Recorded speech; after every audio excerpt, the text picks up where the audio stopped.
महाराज जी, मरने का डर कैसे खत्म हो, कृपया करके आप हमें बताइए। कैसे हम इस मौत वैसे से जीत बच्चा, जाएं। आप तो मरने वाले नहीं हैं और शरीर बचेगा नहीं, ये जाएगा। ये जब दो बातें समझ में आ जाती हैं तो निर्भयता आ जाती है। ये निश्चित मरेगा शरीर, ये विनाशी है और आप अविनाशी हो। चैतन्य घन सच्चिदानंद भगवान के तुम अंश हो। तुम्हें मृत्यु मार नहीं सकती। नैनम छिन्नन्ति शस्त्राणि, नैनम दहति पावका, न चैनम क्लेद्यन्त्यापो, न शोषयति मारुता। अशोष्य हो, अदाय हो, अक्लेद्य हो। अब क्या है, अपने स्वरूप को भूलकर हम शरीर पर राख कर बैठे हैं और हम हैं अविनाशी और ये है मरण धर्मा और ये मरेगा और ये मैं हूं, ऐसा भ्रम हो गया, इसलिए मुझे डर लग रहा है। नहीं, भक्तों को मृत्यु का डर नहीं होता। मरने से सब जग डरा मेरो मन आनंद, कब मरी हो कब भेटी हो पूरन परमानंद। शरीर ऐसे छूटता है भक्तों का जैसे विशाल हाथी के गले से एक छोटी सी मल्ली की माला टूट कर गिर जाए तो उसे पता भी नहीं चलता। ऐसे भगवान के आनंद में शरीर छूटा हुआ तो डर क्यों लगता है? क्योंकि हम शरीर को मैं मान लिए और शरीर से भोग भोग रहे हैं। तो हमें लग रहा है शरीर छूटा तो मैं मरा, शरीर छूटा तो मेरा सारा सुख गया। ये अज्ञान के कारण, इसी अज्ञान को मिटाने के लिए अध्यात्म गरज रहा है।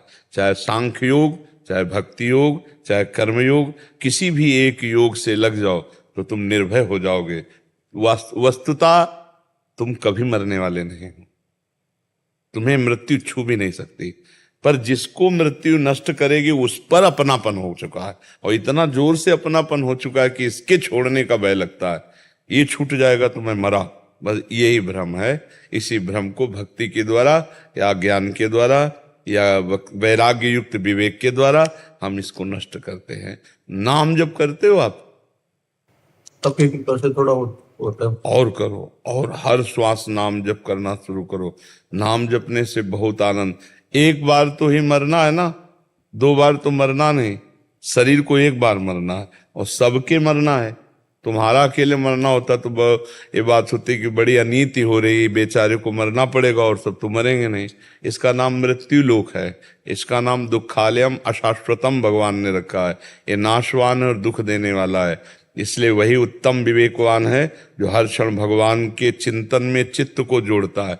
जिसका चित्त भगवान से जुड़ा होता है वो चिंता, भय, शोक, मृत्यु, उद्विग्नता इन सबसे परे हो जाता है, हर समय आनंद रहता है।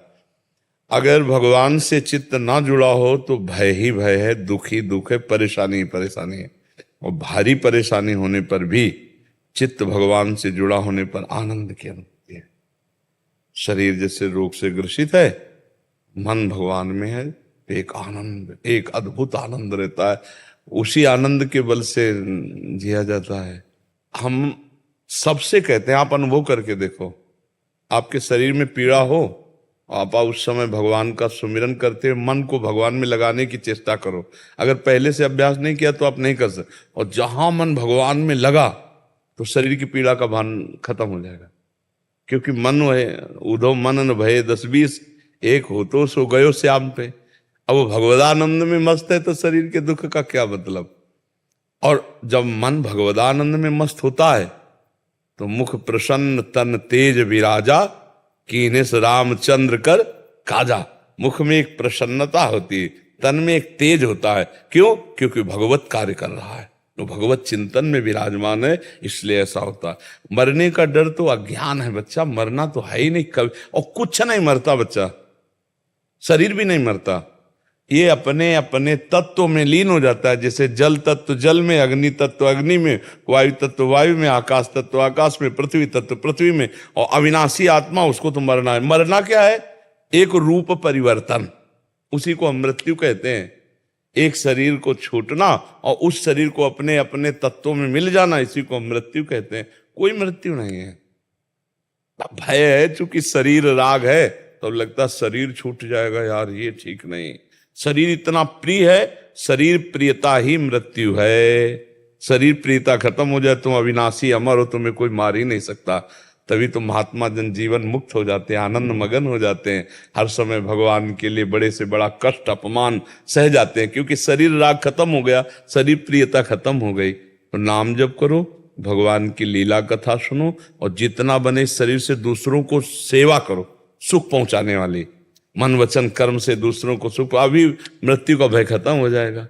हाँ, अंदर ही अंदर आनंद प्रारंभ हो जाएगा, अंदर ही अंदर आनंद प्रारंभ, जहां आनंद मिलता फिर ये सब छूट जाए, फिर ये भय नहीं रहता। पर ये छोटी मोटी बात नहीं मृत्यु का भय मिटाना, इसके लिए डट के भजन करना पड़ेगा। भजन कमाई और फिर सुरक्षा उसकी, भजन करना कठिन, करके बचाना कठिन, और बचा के पचाना कठिन। पच गया तो सिद्ध हो गया। जिसका अहंकार रहित भजन है वही सिद्धावस्था को प्राप्त होता है।